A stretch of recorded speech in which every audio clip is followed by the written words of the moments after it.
Hi ಎಲ್ರಿಗೂ ನಮಸ್ಕಾರ. Welcome back to my channel. ನಾನಿವತ್ತು ಜಾಮೂನ್ ರೆಸಿಪಿನ ಮಾಡೋದು ಹೇಗಂತ ತೋರಿಸ್ತಾ ಇದ್ದೀನಿ.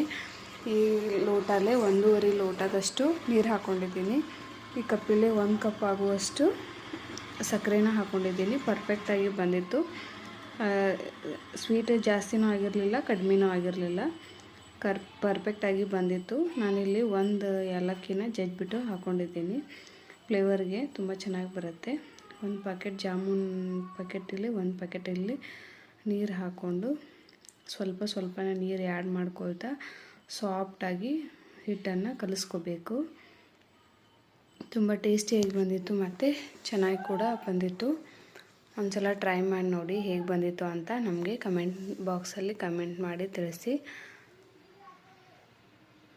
ಸ್ವಲ್ಪನೇ ನೀರು ಆ್ಯಡ್ ಮಾಡ್ಕೊಳ್ತಾ ಈ ರೀತಿ ಕಲಿಸ್ಕೊಳ್ತಾ ಬನ್ನಿ.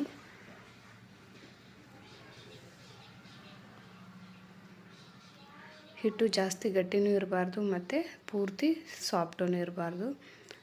ಗಟ್ಟಿ ಇದ್ದರೆ ಇದು ಒಡೆಯುತ್ತೆ, ಸಾಫ್ಟ್ ಆದರೆ ತೀರೆ ಸಾಫ್ಟ್ ಆಗಬಾರ್ದು. ಚಪಾತಿ ಹಿಟ್ಟನ್ನು ಯಾವ ರೀತಿ ಕಲಿಸ್ತೀವಲ್ವ ಅದೇ ಹದದಲ್ಲಿ ಕಲಿಸಬೇಕು. ಇಲ್ಲಿ ಪಾಕ ಕೂಡ ರೆಡಿಯಾಗಿದೆ, ನೋಡ್ಬೋದು ನೀವಿಲ್ಲಿ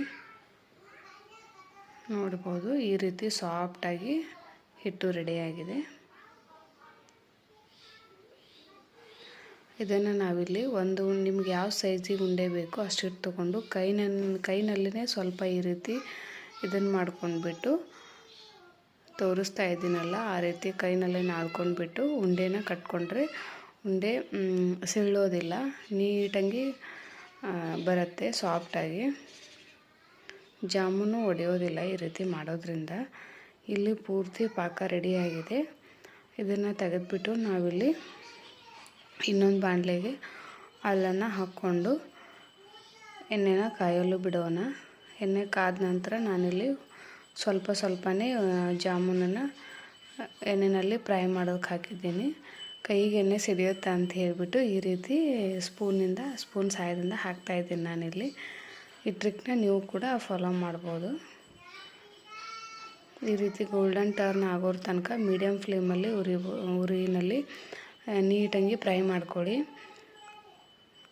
ಫ್ಲೇಮನ್ನು ನೀವು ಹೈ ಫ್ಲೇಮಲ್ಲಿ ಇಟ್ಕೊಂಡ್ರೆ ಬೇಗ ಕಪ್ಪಗಾಗಿಬಿಡುತ್ತೆ. ಮೀಡಿಯಮ್ ಫ್ಲೇಮಲ್ಲಿ ನೀಟಾಗಿ ಫ್ರೈ ಮಾಡ್ಕೊಳ್ಳಿ.